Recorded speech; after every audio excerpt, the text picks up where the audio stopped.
Hello, good afternoon. Welcome to the next lecture in this pattern recognition course. To recall, we have been looking at learning linear models, essentially linear classifiers and linear regressors. So, linear models for both classification and regression, we have been looking at them together. We first looked at basically learning linear exponent functions, that is a hyperplane classifier. We looked at the special case of linearly separable classes, and we looked at perceptron and various ramifications of perceptron. Then we were considering linear least squares method. Okay, this is a general method for learning linear models for both classification and regression. Essentially, the idea is to minimize the sum of squares of errors. We have looked at the linear least squares method, how one can find the minimizer using standard results from linear algebra.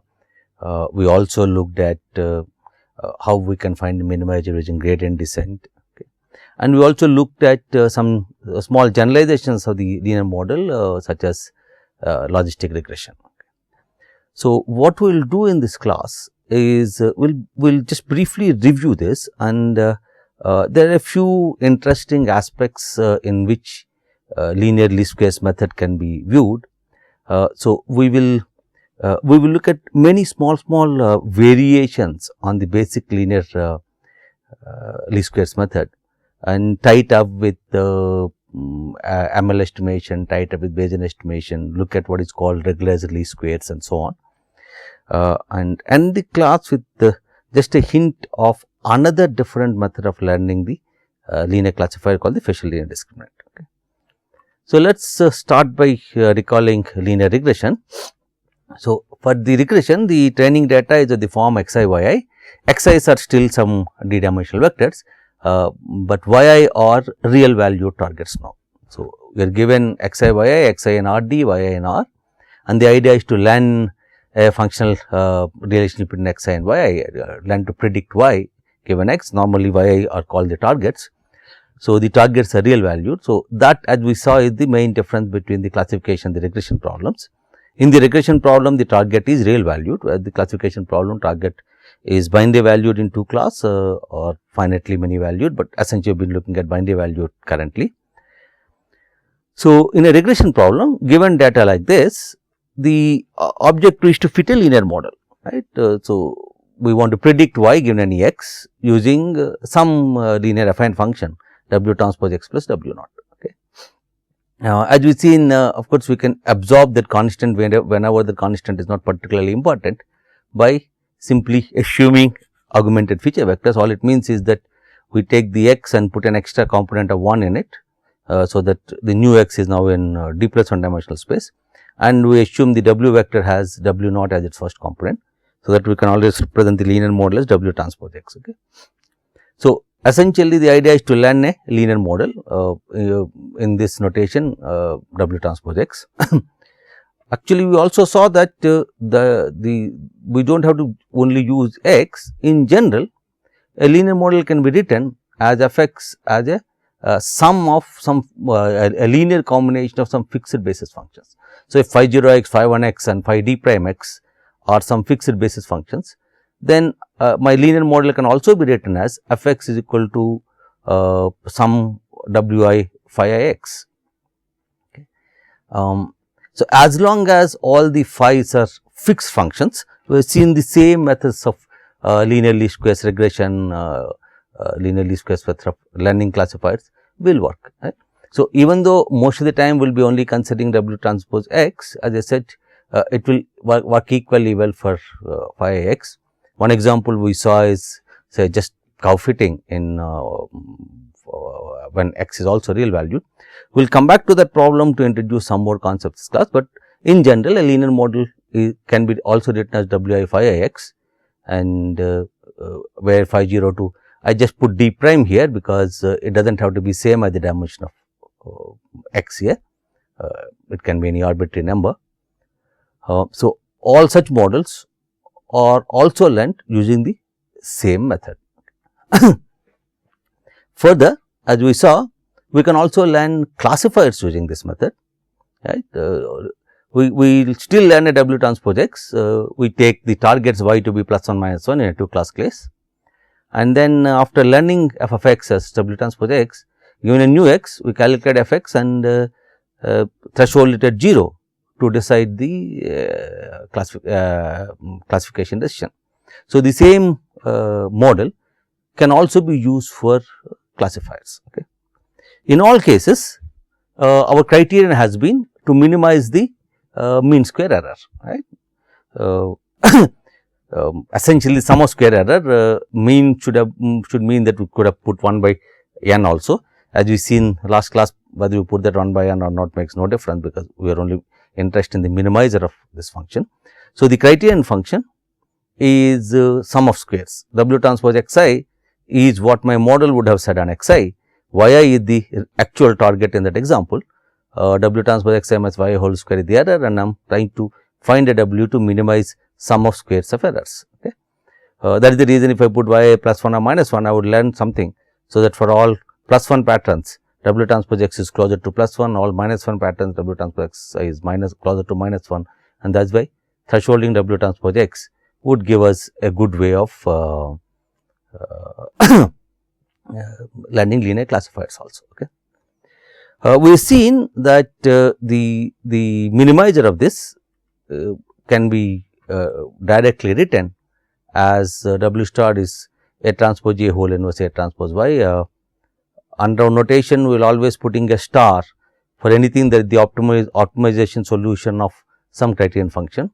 So, the W that optimizes this JW is called the W star, that is given by A transpose A whole inverse A transpose y, where A is the n by d plus 1 matrix whose rows are the given patterns xi, right.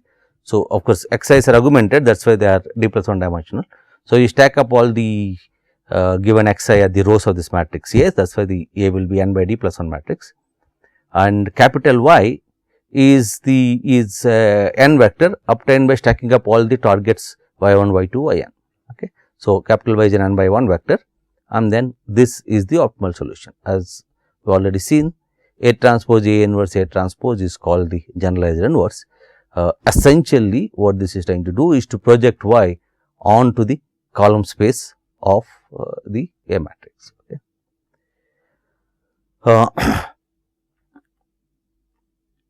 In the more general case, when we use fixed basis functions, the solution is still given by this. Basically, in the more general case, this instead of becoming W transpose xi, it becomes W transpose capital phi xi, whose components are phi 0 xi, phi 1 xi, so on up to phi d prime xi. And when we use that more general model, the only difference in the solution is that the ith row of A matrix, instead of being the ith data sample xi, it becomes phi 0 xi, phi 1 xi, phi d prime xi. Okay. That is the only difference when we use the case of fixed basis functions. Okay. Now, let us look at a few generalizations of this. So far we have just been taking our xi and yi as given data, we are not worried about any probability model of generating the data. So, let us look at some of these issues. The only reason we want to fit a model is that obviously the data is not exact. So, there may not be any specific function which exactly gives yi for each xi, specifically a function that gives yi exactly for each xi. This often happens because the observations are noisy. Okay. So, we want to get a good fit for noisy observations, and that is the reason why we are summing the squares of errors, as you seen is like expectation. So, let us suppose we take xi fixed, but the observations yi to be random. Random in the sense they are actually observations, or they are noise curves observations of some function f of xi. So, it is like f of xi plus noise. So, observations yi have noise, so they are random, but we take xi to be fixed. This is a very convenient model, is a useful scenario, because very often the way we get data is we take some xi and measure the yi.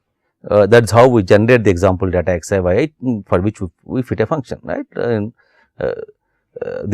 Most of our first experience with curve fitting is in physics experiments, right. So, there is one control variable and then you measure the value of the dependent variable and then asking is there a functional relationship. So, we pick some xi's and then measure yi. So, it is good to think of yi as where all the randomness is. Okay. So, because yi are random and we are learning a w based on the yi's, the w star that we obtain through linear least squares regression will also be random. So, essentially what we want is how much is the variance in this w, right, because that tells us the amount of error in our fit. So, it is like the actual yi given in the data set are not the true values, there are error bars, right. Each yi could be plus minus j of yi. So, if there is such noise and I do not know how much is the noise, but I take whatever is the actual measured value as the given value and fit the function, then how close is my w to the actual underlying w, right? That is a question, and while we do not know the underlying w, we can certainly look at the variance of the fitted w. We do not know if indeed there is a true linear model. If it is, then we can think of our linear least squares method as a unbiased estimator of that linear model, and if we can look at it as an unbiased estimator, as you know, its variance gives me its mean square error. So, in that sense, it is nice to be able to calculate the variance of w. So, how do we calculate the variance of w? So, we will look at a very simple case. This can be extended, but this is good enough to get an idea of how these things are done. Let us assume that the noise corrupting different yi are IID and 0 mean, that is each observation is corrupted by similar noise, that is what IID stands for independent identically distributed. So, IID noise means similar noise and we assume 0 mean because there should not be any bias in the noise. Now, capital Y is a vector whose components are yi. If yi's are random variables, capital Y is a random vector, n-dimensional random vector whose components are yi, and this assumption means that each yi has 0 mean and fixed variance because they are IID and they are independent. So, the covariance between any two components of y is 0, which means that given these assumptions, the covariance matrix of the vector random variable is sigma square I, where I is the identity matrix, because it will be diagonal matrix, because there are no covariances, all covariance across covariance between any two components of the capital Y vector is 0. So, the covariance matrix of the capital Y vector would be diagonal, and in addition, because we are assuming that the noise in each yi is IID, all of them will have the same variance. So, we are writing the covariance matrix as sigma square I. Okay. Of course, assuming that it is sigma square I makes our final calculation easy, as you will see, but even if it is not sigma square I, even if it is diagonal, it is still good enough. Even otherwise, we can get an expression, but this will give us a simpler expression. So, given that this is the covariance matrix, let us for the moment assume that we know sigma square. Of course, we are not saying who gives us sigma square, but let us assume that we have sigma square. So, if I know that we have sigma square, then can we calculate what is the variance in the fitted W star? For that, just recall a simple useful identity in random variables. Let us say we have two random vectors z and y, and z is written as b times y for some matrix b. Z and y need not even have to be of the same dimension, because there is a matrix here, but z is written as b times y for some matrix y. Then the question is, can I calculate the covariance matrix of z given the covariance matrix of y? Okay. Because W star is given as some matrix multiplied by capital Y, this is an important question for us. Okay. How do we do this? So, the covariance matrix of Z by definition is expectation of Z minus expectation of Z into Z minus expectation of Z transpose. I hope you all of you remember that where by our notation all vectors are column vectors. So, both Z and Y we think of as column vectors. So, Z minus expectation Z is a column vector, this is a row vector. So, this is an outer product, this gives me a matrix. So, this is the definition of covariance matrix under vectors being column vectors. Okay. Now, I can substitute Z to be B y and expected value of Z to be B expected value of Y, because B is a constant. So, Z minus expected value of Z will be B into Y minus expected value of Y. So, if I substitute that, I get B into Y minus expected value of Y, because of the transpose, it becomes Y minus expected value of Y transpose B transpose. Now, since B is constant, expectation can go inside, then it becomes B expectation of Y minus expectation Y into Y minus expectation Y transpose, that is nothing but the covariance matrix of Y. So, this becomes B sigma Y B transpose. So, if Z is equal to B y, then covariance matrix of Z is given by B sigma Y B transpose, that sigma Y is the covariance matrix of Y. Now, we are given that W star is some matrix into Y. The particular matrix happens to be A transpose A whole inverse A transpose. So, now you take that to be B and plug it in this formula. This is what we will get as our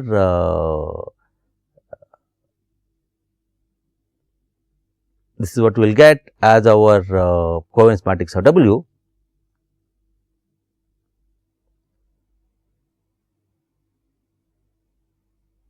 Sigma W is equal to B is A transpose A whole inverse A transpose sigma square I.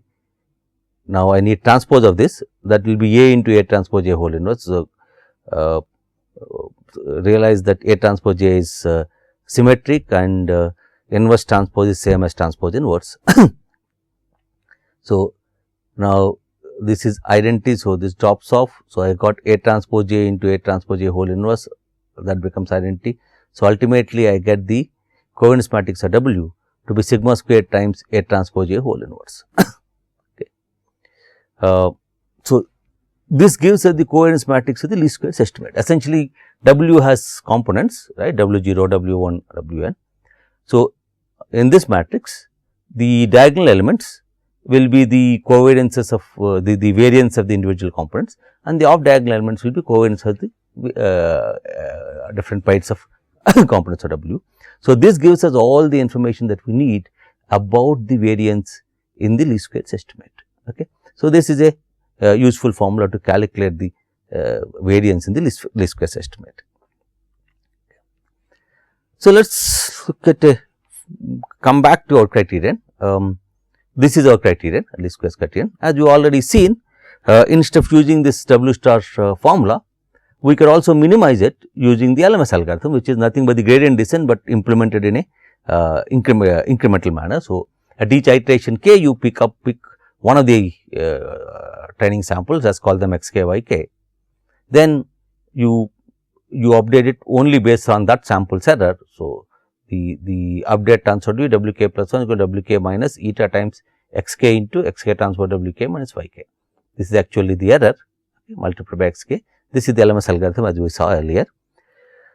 This is an incremental algorithm, use one example at a time, and as we already seen, at least stated, if eta is small, then the algorithm converges to a minimizer of j. So, this is the LMS algorithm. As we discussed earlier, there are some very interesting properties of this. It's also a classical algorithm. And one other reason for its attractiveness is that it is easily generalized to some slightly more general models than linear models. So, we considered one generalization earlier, which is the logistic regression. What does the logistic regression do? Instead of using W transpose X I as the model, we use H of W transpose X I as the model, where H is the Hx is 1 by 1 plus exponential minus x is the logistic function. Right. As we have seen, this is a very good model for posterior probability, and we know the least squares when you are doing expected value of f x minus y whole square, the best function f is the conditional expectation of y given x, and hence in a classification context, this will allow us to estimate the posterior probability compared to linear function W transpose x. H of W transpose X, the logistic function, is a much better model for posterior probability. Right? So, for example, we seen last class that if the class conditional densities are Gaussian with equal covariance, then the posterior probability actually is given by H of W transpose X. So, in such cases, this is a very nice model. This is not really linear model because of this H function here, but as you see in the LMS algorithm is easily extended for this. Right? So, essentially for 2 class problem we take yi to be 0 or 1. So, that H of W transpose X will give us the posterior probability estimate, and when while it's more difficult to put the projection thing into this framework, if we are using LMS we essentially need the gradient of this. Now, gradient of this is easy because I get this error term anyway, like in the previous LMS case, I get the error term instead of xk transpose wk minus yk, I get h of xk transpose wk minus yk, right, because the 2 cancels, and then I need the derivative of this term. So, that will give me one h prime term and then the xk term. So, essentially if I use LMS for this, it will be same as this, except that in this update I will have one more term that is just h prime xk transpose wk. Okay. So, in that sense LMS algorithm is easily extended for this, and that is the logistic regression that we considered last class. Okay. Moving on, as you seen, the least squares method is actually a good approximation to minimizing actual mean square error. That is why I put expectation here, and we seen that this is the solution for it. Now, if we are actually minimizing expectation like this, let us suppose x and y are related, actually related by y is equal to W transpose X plus xi, where xi is a 0 mean noise. Right. If for each x y is given by this, then in this expectation essentially the W transpose X will cancel and I will get only xi I here for each I. So, what I should get ultimately, so if I use the same W with which x and y are related, then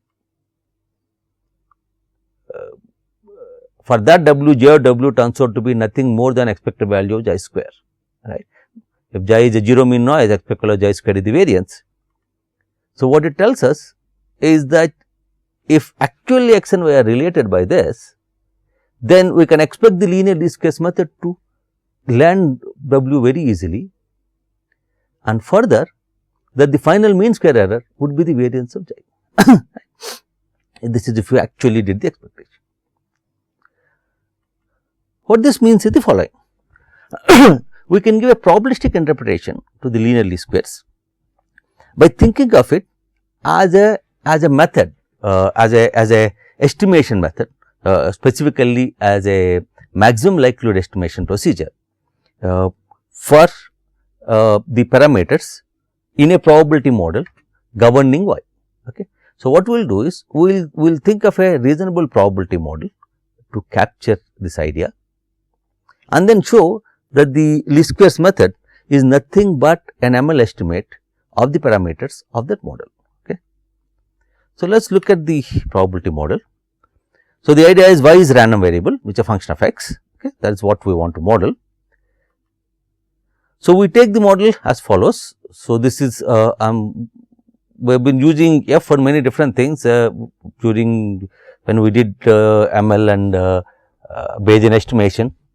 I said f whenever needed stands for a density function of any random variable that you want, condition, anything else. Only when necessary we put any subscript, superscript. So, from context you should know that this is a density function. Earlier we were using f as our model function. So, because we are back to an estimation context, this time this f represents a density function. So, this is the density of y.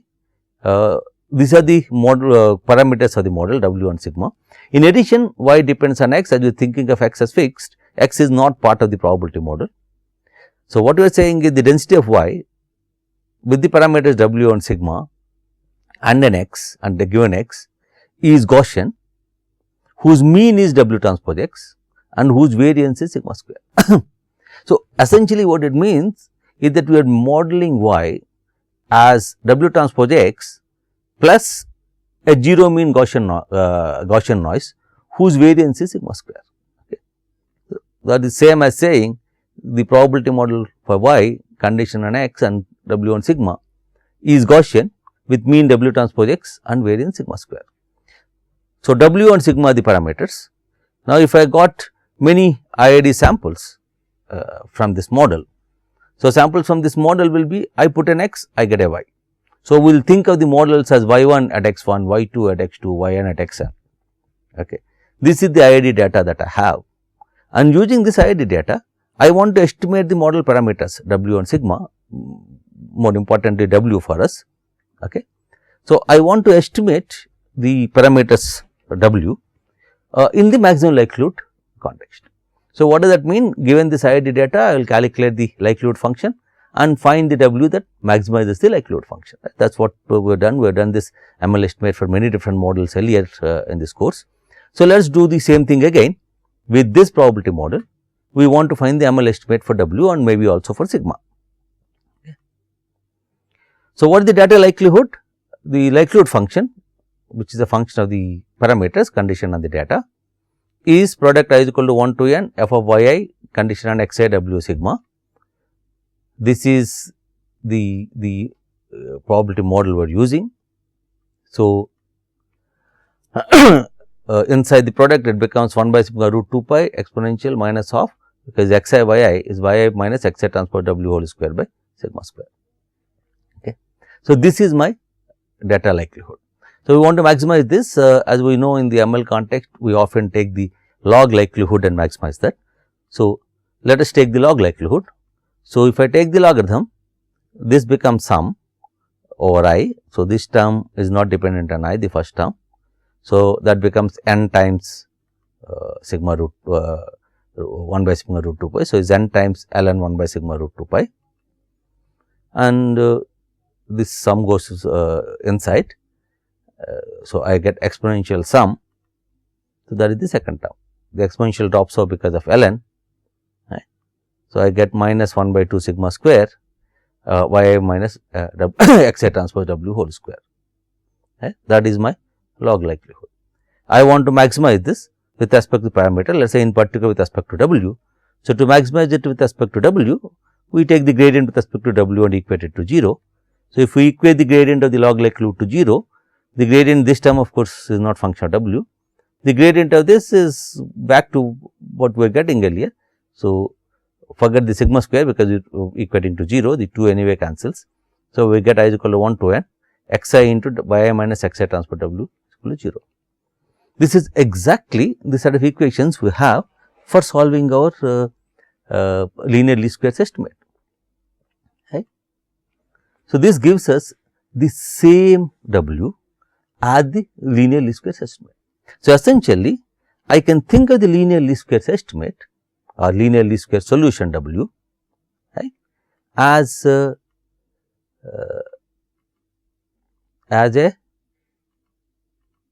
maximum likelihood estimate of the parameters of this model for y, and this model for y is very nice. We are essentially assuming that the relationship between x and y is random, but in a such a way that y can be written as a linear function of x plus additive Gaussian noise. So, if I think that that is the underlying relation between y and x, y is a linear function of x plus additive Gaussian noise, then my least square solution is nothing but the ML estimate of model of the parameter. Okay. Actually, my probability model for y has two parameters, right, w and sigma. As we seen, the ML estimate of w is same as what I get out of least squares. So, I can also ask what will be the ML estimate for sigma. So, to find the ML estimate for sigma, we have to maximize the log likelihood again with respect to sigma. So, I have to differentiate this with respect to sigma. So, let us differentiate this with respect to sigma. This is what we get, right. This term is minus n ln sigma root 2 pi, that I can write as minus n ln sigma plus minus n ln root 2 pi. So, that is one term that is dependent on sigma, the first term, and this term is also dependent on sigma. So, this will give me minus n by sigma, because minus n ln sigma differentiate gives me minus n by sigma. This is a constant, this entire sum, and this term will give me minus 2 by 2 sigma cube. Right. So, that is my derivative, minus n by sigma minus 2 by minus 2 sigma cube into this.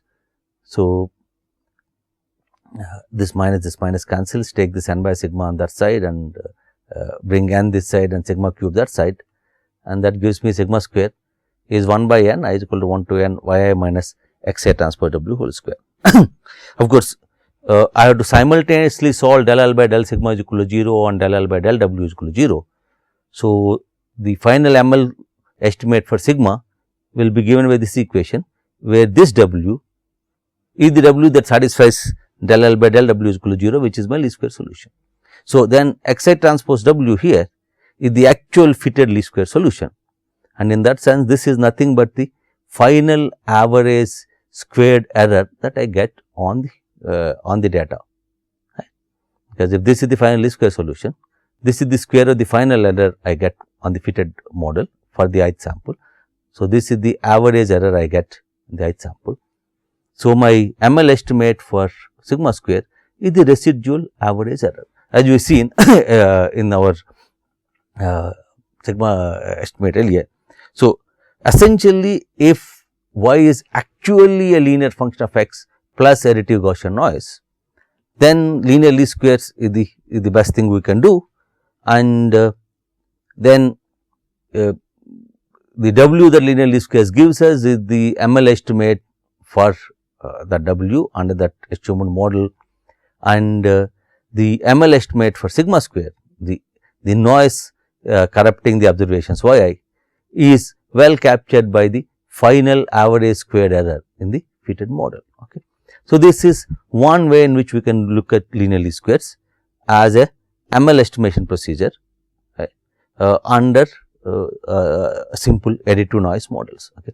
That is why very often we talk about this method as also as linear least squares estimate. Let us look at another aspect of the linear least squares method. As we said in the beginning of this class, all these techniques are applicable for more general models, which are essentially use fixed basis functions. So, I can take my linear model to be sum over I equal to 0 to m w I phi I x. Earlier we were calling it d prime, let us call it m now. For some reason I will give you. Okay. Now, let us go back to our old example to illustrate this. Let us say we have one dimensional data, that is x I y I both belong to R. Okay. Then let us take phi I x to be x power I. Then this becomes w 0 plus w 1 x plus w 2 x square plus w 3 x cube and so on. So, this will be an mth degree polynomial expression in x. So, essentially if I use that kind of phi I and I have one dimensional data, what I am doing is I am trying to fit a polynomial of degree m for the data. This is the standard curve fitting problem, though many of you may have only done it for straight lines. In general, given data x I y I in R, I can fit a polynomial of degree m, right, by simply using this method. Earlier, of course, we looked at it as a nice generalization of nice way of illustrating the generality in what we call linear models. But let us say we actually want to use it for fitting a polynomial. Now, I am given only data x I y I. So, this m is my choice. This m is the choice of the learning algorithm or the designer of the learning algorithm. So, a question is, if I want to use it, what m should I take? How do I decide what m should I take?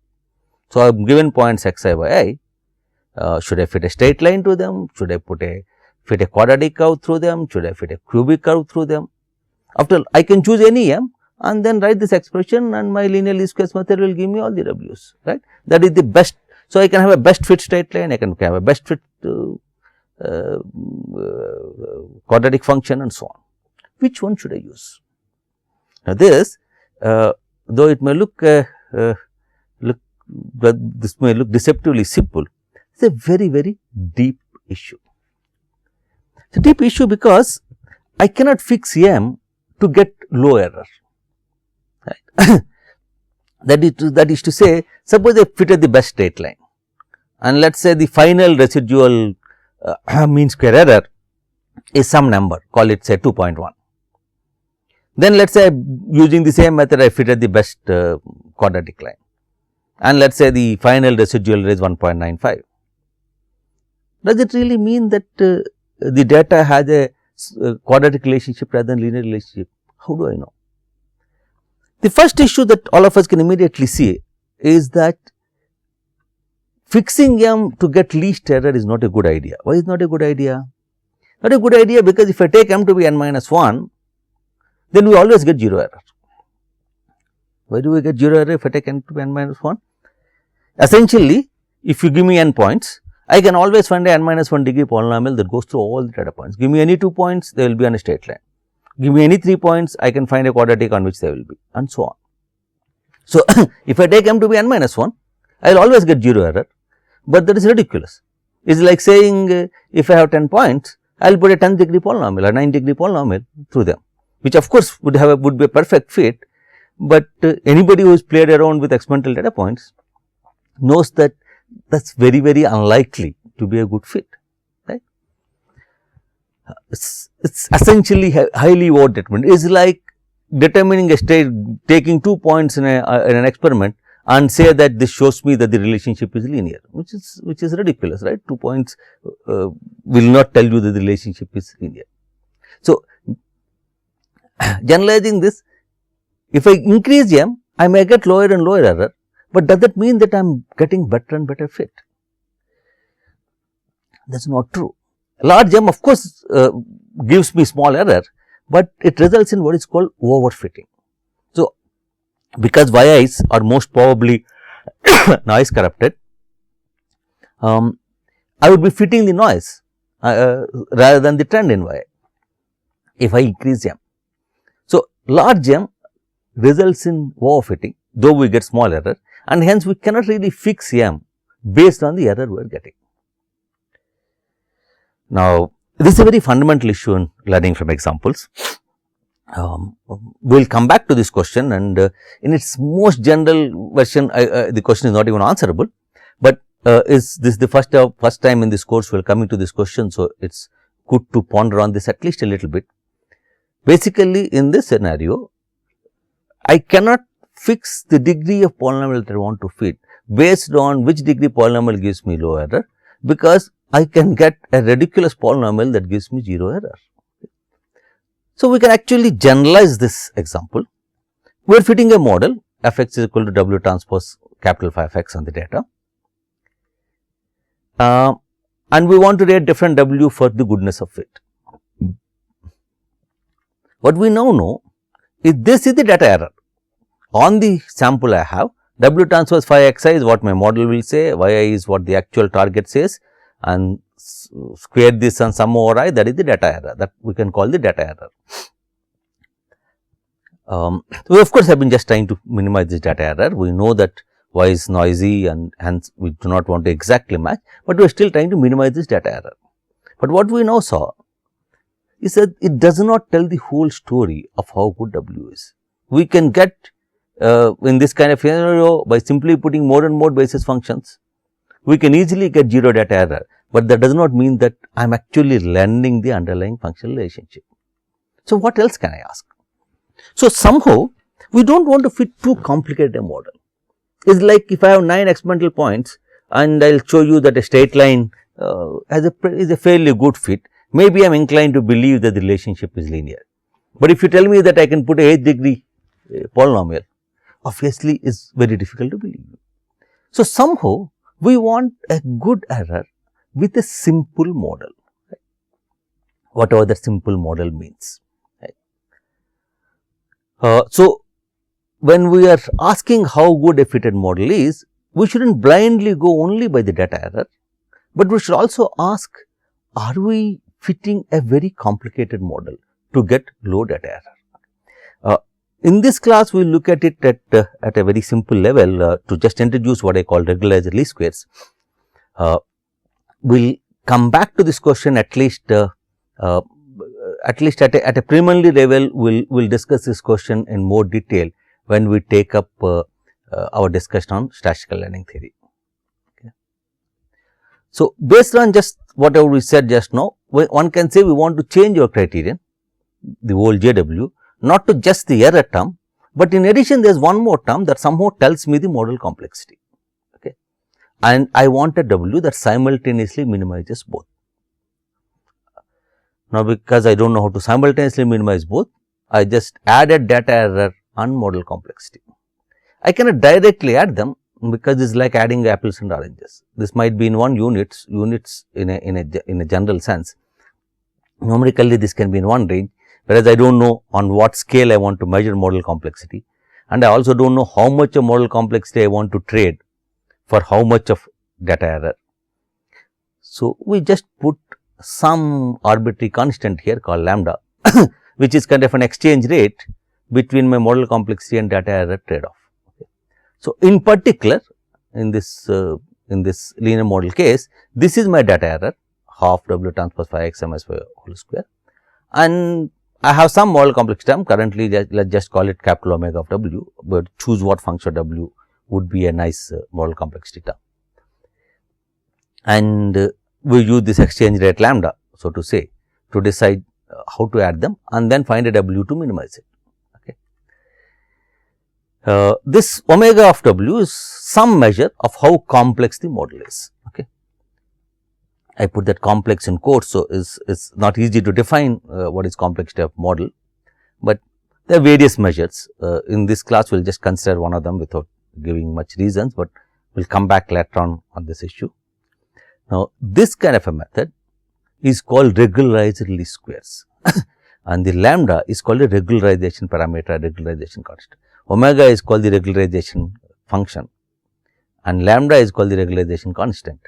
So, instead of just minimizing data error and hence artificially getting low data error and high confidence on a model that is unnecessarily complicated and hence is not really good at predicting. That is the problem that happens. If I choose too many terms in my phi, I have, so to say, in some sense taken a more complex model than can be justified, but I may not know because I will get very low data error and hence I am very confident about my model. So, to avoid that kind of an error, that kind of overfitting error, we add a regularizing term. So, this omega is called a regularization function, lambda is called the regulation constant. This kind of things will be coming with us again and again in this course. We'll look at them in more detail when we consider some other techniques for classification and regression. This is the the simplest and the first experience for you with the so called regularization. Okay. The idea is that not just data error, but some level of model complexity should also be taken into account. Okay. In linear least squares, we often choose the model complexity term to be norm W square. Later on when we look at SVMs and so on, I will come back and tell you why this could be a good model complexity term. Okay. Right now, let us just take it to be a good model complexity term. Then the criterion becomes JW is this plus lambda by 2 W transpose W. Now, I want a W that minimizes this whole thing, not just this, but the whole thing. Now, once again this data error of course can be rewritten in the matrix form like we did earlier. AW minus y transpose AW minus y, where what will be A? A will be the matrix whose rows are phi of xi, right, capital phi of xi is the ith row of A. So, using that matrix I can always write this the squared error as AW minus y transpose AW minus y. I just got one extra term. Now, finding gradient of this term is very simple. So, we can once again find the gradient of j, equate it to 0 to find out best W. So, let us do that. So, if we equate the gradient of j to 0, first term will be same A transpose into AW minus y, second term is just lambda by 2 W transpose W, its gradient is nothing but lambda W, right. That is what we get. So, if I simplify this, I get A transpose A plus lambda I whole times W is equal to A transpose Y. Earlier this lambda term wasn't there, it is simply A transpose A W is equal to A transpose Y, that is how we got W is A transpose A whole inverse into A transpose Y. Now, I am adding this lambda, so I get A transpose A plus lambda I whole times W. So, my optimal W now turns out to be A transpose A plus lambda I whole inverse into A transpose Y. So, this is exactly same as the earlier least squares except for this lambda I term. At this point, one simple thing you can notice, if some of you if you have studied some optimization algorithms, you may have occasion to add lambda times identity matrix to some other matrix before taking inverse, right. Many so called quasi-Newton algorithms, if some of you know about them, are based on this. A simple way of looking at this is, if A transpose A is not invertible, or even if it is invertible, it has very poor condition number, right, then adding lambda times I will improve the condition number of A transpose A. So, in that sense, the regularization is making this solution behave more smoothly and better. So, with poor condition number, what it means is even small differences in your targets or in your examples can make large difference to W star. By adding lambda I, we can improve the condition number of this matrix, which means the final solution obtained is somewhat robust to errors made in Y. That is essentially what we want. For relying only on the data error, we might be giving too much importance to some noisy values of Y for fitting, whereas using this regularization, I improve the condition number. So, Y is much more robust, so small perturbations, W star is much more robust to small perturbations. Okay. So, this is one way of looking at regularization. So, this is called the regularized least square solution. Okay. So, when you want to regularize the regularized least squares means the same least squares thing, where in the criterion we add lambda times W transpose W as the regularizing term, and then this becomes the solution. Okay. Another way of looking at regularized least squares is from a Bayesian framework. We just now saw that the original least square solution can be obtained as a ML estimate of the parameters of a reasonable probability model for Y. As it turns out, the regularized least square solution turns out to be a Bayesian, specifically map estimate of the parameters of the same probability model. Right. Let us quickly derive this. As earlier, take the probability model for Y. This is the same model that we used earlier. Right, sigma root 2 pi exponential minus half Y minus W transpose X sigma square. W and sigma are the parameters of the model. We want to estimate them. We are given IID data Y1 X1, Y2 X2, Yn Xn, and we want to estimate. The only difference is that earlier we did an ML estimate, and now we want to do a Bayesian estimate. Okay. Recall from our earlier lectures in this course that when you want to do a Bayesian estimate, right, we need a prior density on the parameters, prior density on W, because W is what we want to estimate. Now, W is essentially the parameter affecting the mean of a Gaussian distribution, Gaussian density. My probability, conditional power, my data model is a Gaussian density, and my unknown parameter is what affects the mean. So, the conjugate prior would itself be a Gaussian, right. So, we will choose a Gaussian prior for W. Okay. So, we choose the prior on W as 1 by alpha root 2 pi whole to the power d exponential minus W transpose W to alpha square. What is this? W is, I taken W to be d dimensional here. Actually, I should have taken it to be d plus 1 dimensional. I am sorry, but really does not matter whether it is augmented or not. We just simply take it to be d dimensional for now. So, then what the prior we are taking is a zero mean normal distribution, which has a diagonal covariance matrix with all components having the same variance alpha square. Right. So, different components of W have no covariance, and all components of W have the same variance and is zero mean. So, just choosing a zero mean normal with the diagonal covariance matrix, and the variance alpha square is a parameter of the prior. As we have seen, each prior density will have its own parameters. Sometimes in the Bayesian jargon, they are called the hyperparameters. So, we do not know what parameter to choose for alpha square. Prior choice of the actual prior density is part of the art of Bayesian estimation. But anyway, let us choose this as the prior. So, then in the Bayesian estimation I have to calculate the posterior, and because I want a map estimate I have to find the maximum of the posterior. So, let us calculate the posterior. The posterior of y given the data, because capital Y is all the yi and yi's are essentially the random part of the data. So, that is our data is, this is the conditional, the f yi given xi w sigma into the prior, right, product order is equal to 1 to n or the n IID observations,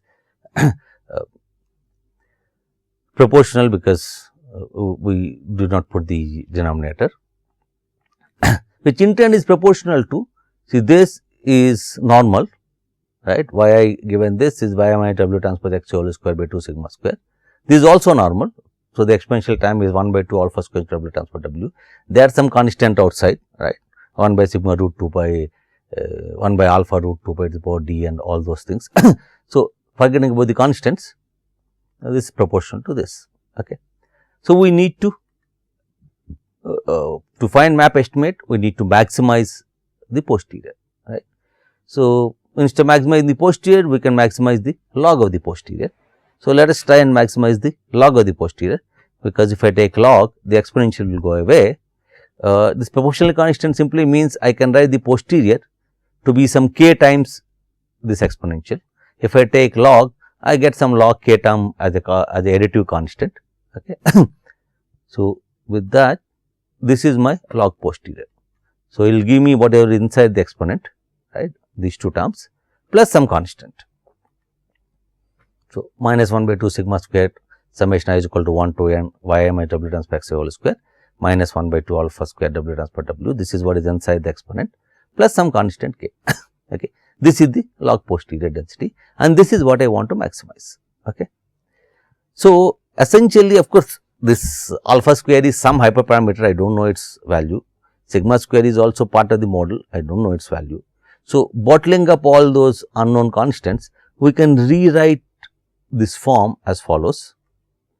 Can write this as half I is equal to 1 to n y minus w transpose x whole square minus some lambda times w transpose w. All I am doing is I am multiplying this whole thing by sigma square and calling sigma square by 2 alpha square as lambda. K really does not matter, some constant, it does not come into our maximization. So, I can write this as minus half I is equal to 1 to n y minus w transpose x whole square minus lambda times w transpose w plus some constant. This is what I want to maximize, right. So, if you want to maximize this k does not make any difference, a constant, I have to maximize this. Both terms I put minus here. So, it is same as minimizing if I put both terms plus. So, maximizing the log posterior will be same as minimizing the regularized least square, that is my regularized least squares criterion function, right. Half I is equal to 1 to n y minus w transpose x whole square plus lambda times w transpose w. So, maximizing the log posterior is same as minimizing the regularized least squares criterion, which essentially means that the map estimate is the regularized least square solution. So, just like we shown that for this reasonable probability model, namely the targets yi, are related to xi by y is w transpose xi plus 0 mean additive Gaussian noise, then the ML estimate corresponds to the regular normal least squares, and the Bayesian estimate corresponds to the regularized least squares.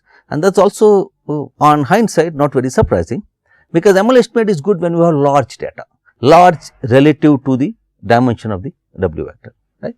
So, if I have large data, then this problem of overfitting does not come, right.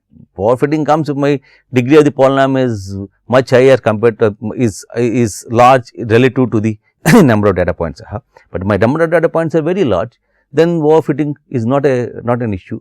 So, ML estimate is good enough.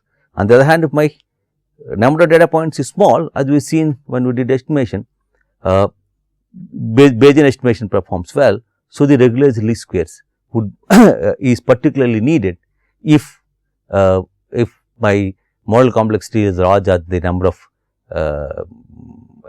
data points is small, both are essentially the same. Okay.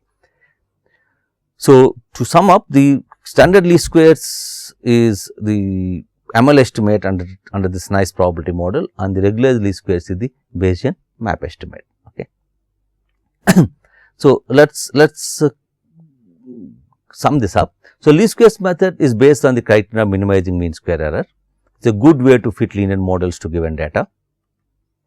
If the linear fit is appropriate, this is very good method, as we have seen. If I can assume that the x and y are related by y is equal to W transpose x plus additive Gaussian noise, then essentially least squares is an ML estimate and regularized least squares is a Bayesian estimate of the model. This is also a good method of learning linear classifiers. Okay. Now, we will move on to another related method of learning linear classifiers that we consider next. I just give you a brief overview of this. A discriminant function based classifier, we will move it fast and we will look at it again next class. A discriminant function based classifier is to say x belongs to class 1 if W transpose x but W not greater than 0. I can think of W transpose x as projecting x into the direction W. So, then essentially the feature vector, no matter what its dimension, it becomes a one dimensional feature vector. So, one way of asking, because W0 is just a threshold, I am asking which is a good direction along which the two classes are well separated. I am asking project all the things along W, and put a W0 point somewhere in the direction. All points on one side are one class, all points on the other side are another class. Okay. So, one can think of learning a linear discriminant function as learning the best W direction along which to project different data. So, the separation between points of different classes in the projected data is large. So, one way of telling what is a good W is to look at projections of data along direction W, and if the separation between different classes is good, then that is a good direction, right. Such a method is called Fisher linear discriminant. Okay. Let us look at a small example. Let us say this is the two class problem. So, that will be the separating hyperplane. Right now, if I project data onto x axis, they overlap. If I project data onto y axis, they overlap. But if I project data along some line like this, right, then I can make one dimensional data point by projecting along this direction. Then all the data is well separated. If I project onto x axis and y axis, then are well separated. But along this direction, if I project along that one dimensional subspace, the two classes are well separated, and that is the W direction which I project. As you know, W is the normal to the separating hyperplane. So, that will be the separating hyperplane. So, a best way to ask where is the separating hyperplane is to ask which is the direction along which I should project. Okay. This is the basic idea of Fisher linear discriminant. Fisher linear discriminant is just a way of formalizing this notion. So, in the next class, we look at the Fisher linear discriminant in more detail. Thank you.